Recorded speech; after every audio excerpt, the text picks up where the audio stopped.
The President of the United States, joined by the Second Gentleman of the United States, Mr. Douglas Emhoff.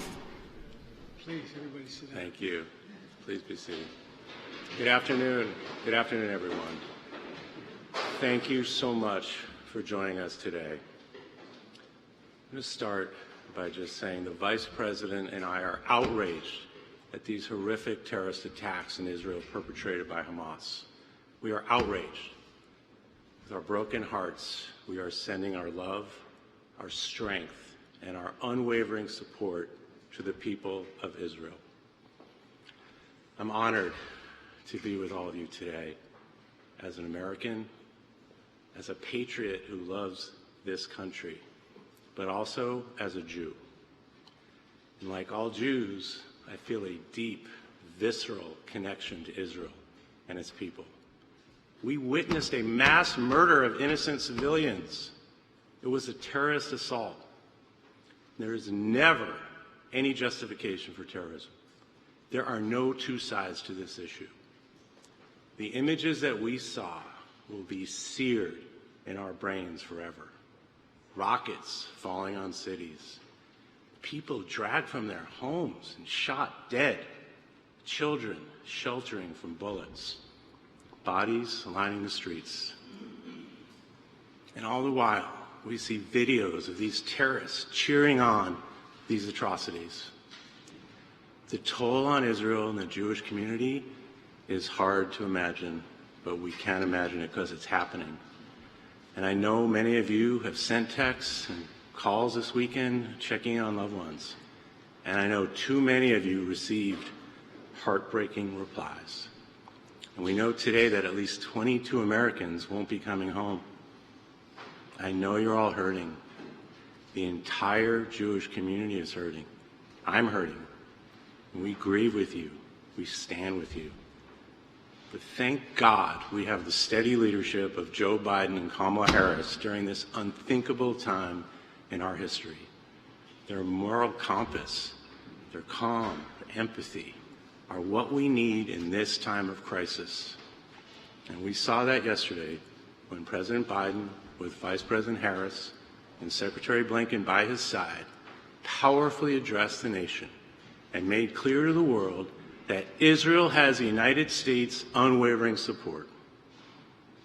Our President and Vice President are making sure Israel has what it needs to defend itself. We are grateful for their leadership and support for Israel at this exceptionally difficult time. We also acknowledge and address how these events will impact us as Jews, and why we're here to have this discussion. And I know many of us feel a deep fear that these attacks will, unfortunately, and already have, led to a rise in hate and anti-Semitism. We're already seeing it. And that's why this discussion and the work you and your organizations do is so vitally important. Almost a year ago, I sat right in this spot, in this very room, and many of you were here with me that day. And then we called attention to the epidemic of hate that we're facing. And following that meeting, we took action. And in May, the Biden-Harris administration released the first ever national strategy to counter anti-Semitism. The plan includes over 100 meaningful actions we are taking right now to fight back against anti-Semitism and hate. And each of you played a role in crafting this strategy. We couldn't have done this without you. So thank you for the work that you've done, that you're continuing to do.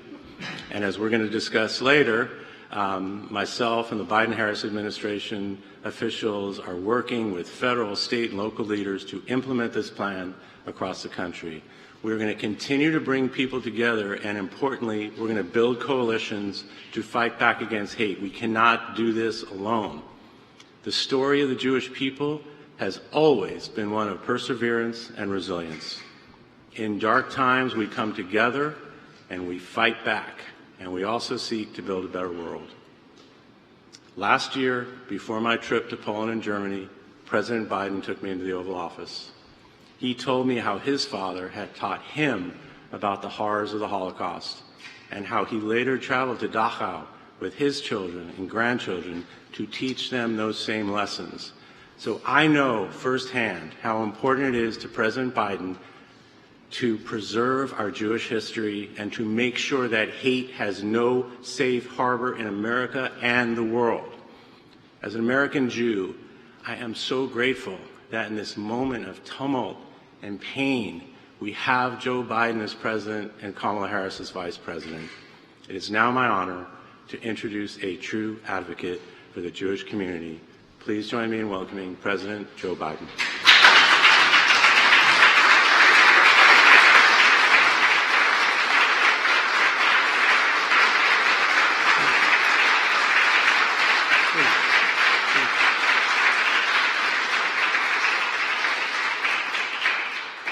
Folks, I came first of all to say thank you. Thank you to all of you in this room. You've not only cared, but you've been breaking your neck the last couple of years to deal with this overall issue of anti-Semitism. And I know many of you are personally impacted by what's happened in Israel. There are thousands of dual citizens, maybe some of your relatives that are there. And Doug, I want to thank you for all the work you've done on behalf of our administration to combat anti-Semitism. And I apologize, I've been on the phone around the clock with our friends around the world, quite frankly, discussing what's going on in Israel. And I want you to know that I want to thank you as well for, all of you as well, for working, the work you're doing to bring comfort and in this moment of grief for those of you who are grieving as well.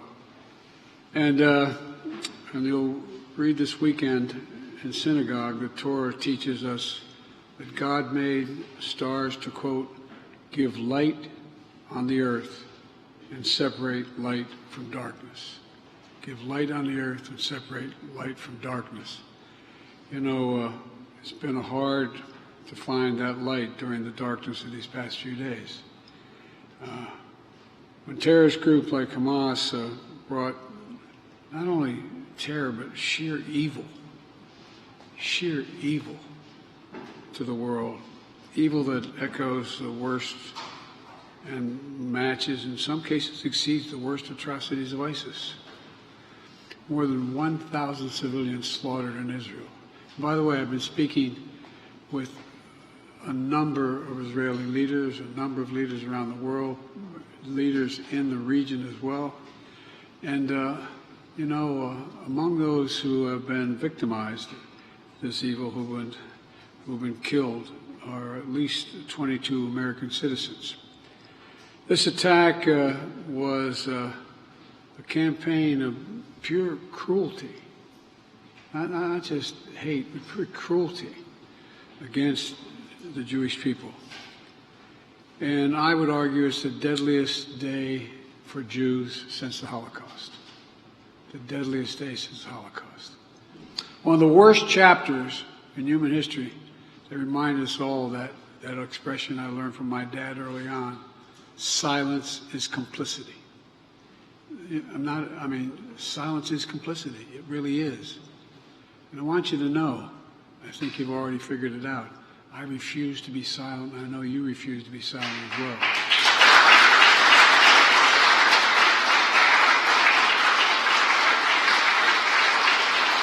And you all, I know you're here with my senior staff, you all represent a voice that America has to hear. America can't be silent.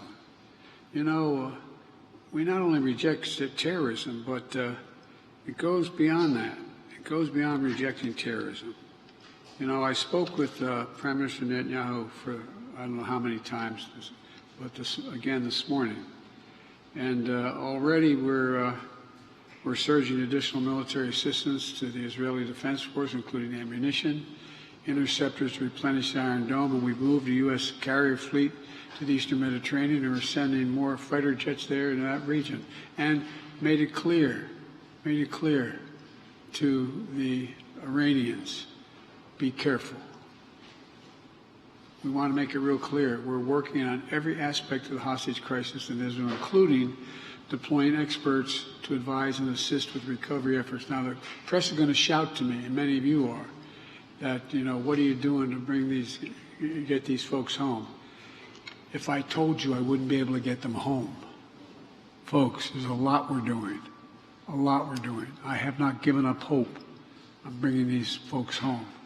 But the idea that I'm going to stand here before you and tell you what I'm doing is bizarre. So I hope you understand how bizarre I think it would be to try to answer that question. In the days ahead, we're going to continue to work closely with our partners in Israel and around the world to ensure Israel has what it needs to defend its citizens, its cities, and to respond to these attacks. As I said yesterday, my commitment to Israel's security and the safety of the Jewish people is unshakable. The United States has Israel's back, and I have yours as well, both at home and abroad. You can see the pain in some of your faces. I walked into this room. You okay, kiddo? Well, your fear for family, friends back in Israel. You worry about kids being targeted in school, about going about their daily lives. You hurt by the downplaying of Hamas's atrocities and blaming Israel. This is unconscionable. And I've asked members of my team, including Homeland Security Secretary Mayorkas and Attorney General Garland, to work intensively with our Jewish community partners, so many of you here, to set up security around Jewish life in America, identify, prevent, and disrupt emerging threats that occur. We're also going to continue to condemn and combat anti-Semitism at every single turn, at every turn. The past few days have been a solemn reminder that hate never goes away. Hold on a second, I used to think you could defeat hate, that you could make it, all it does is go underground. It just goes underground, it doesn't go away. It only hides until it's given a little oxygen, a little bit of oxygen. And that's why I've secured the largest ever increase in funding for physical security for nonprofits, including synagogues, Jewish community centers, Jewish day schools. And in May, we released the first ever national strategy to counter anti-Semitism with the input from many of you in this room. Many of you in this room helped write that. It's the most ambitious, comprehensive effort to combat anti-Semitism in American history, in all of American history. And we're aggressively implementing it. But we must all do our part and forcefully speak out against anti-Semitism and push back against the attempts to deny or distort the facts. To make clear, there is no place for hate in America. Not against Jews, not against Muslims, not against anybody. And we mourn the act you and so many leaders have across the country, showing us what thousands of years of Jewish history has shown us. The enduring strength, and I mean this sincerely, the enduring strength and spirit of the Jewish community. If you excuse a point of personal privilege, you should say in the Senate. That's why I took my kids, everyone when they turned 14 years old, one at a time, put them on a plane and took them to Dachau. I wanted them to see that you could not know what was going on walking through those gates. You could not fail to understand as a country what was going on. And that's a fact. It had a profound impact on my children and my grandchildren. Some thought taking a 14-year-old grandchild did not make mistake, but I took them one at a time. I got 3 more to go. And folks, it's important. The miracle of Israel is Israel. It's Israel itself. The hope it inspires. The light it represents to the world. And folks, I was asked in one of my very frank conversations with Bibi and with Herzog, so why do I feel so deeply about this? It's not about the region. I truly believe, were there no Israel, no Jew in the world would be ultimately safe. It's the only ultimate guarantee. The only ultimate guarantee. The only ultimate guarantee. And folks, because of you, and I mean this sincerely, because you're speaking up, because of the intensity and the intellect and the brilliance you bring to this cause, I think we have a chance to end this in a way that it makes it very difficult for it to be repeated. I want to thank you for your leadership. And as I said, there's a lot to talk about. But I'm really, quite frankly, concerned as to, it's hard to talk about this without detail. And it's contrary to our interests to let out the detail of what we're going on. I mean, this is just round the clock, as you understand. You fully understand. But, you know, I've known Bibi for over 40 years. In a very frank relationship. I know him well. And the one thing that I did say, that it is really important that Israel, with all the anger, frustration, and just, I don't know how to explain it, that exists, is that they operate by the rules of war. The rules of war. And there are rules of war. And I believe Israel is doing everything in its power to pull the country together, stay on the same page, and we're going to do everything in our power to make sure Israel succeed, and God willing, to bring home those Americans who are in harm's way.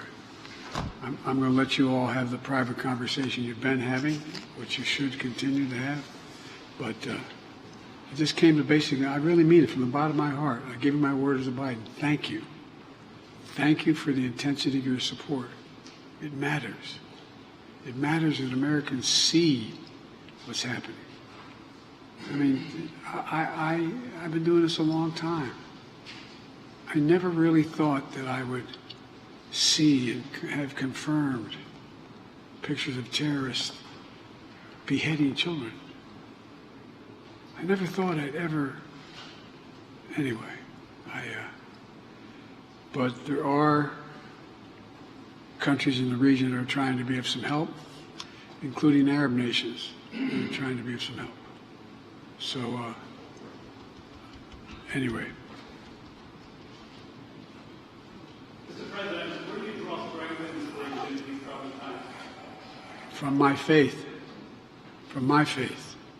My faith that at the core of every human being is a spark of humanity and decency. And it's got to be touched. It's got to be spoken to. That's what you do. That's why you're here. It's not about, you know, revenge. It's about decency. Just basically decent. Just basic decency. Treating people with a sense of, I don't know quite how to say it, but I know we can overcome this. I know we can overcome this. Look, I don't know anything about the kind of loss it's talking about, but I know a little bit like to feel loss, lose people you adore, get a phone call saying they're gone. I get that part. Not the same, but I get the part. And what I've learned is that as we persevere, we can grow. And the day will come when the memory of that person or those persons bring a smile to your lips before it brings a tear to your eye. It will happen. It will happen. But God, it takes a long time sometimes. And when it's born out of something that has been anything from a mistake to a vicious intent, you know, it varies in degrees. I'm not saying I know the same. But I just, look, I mean,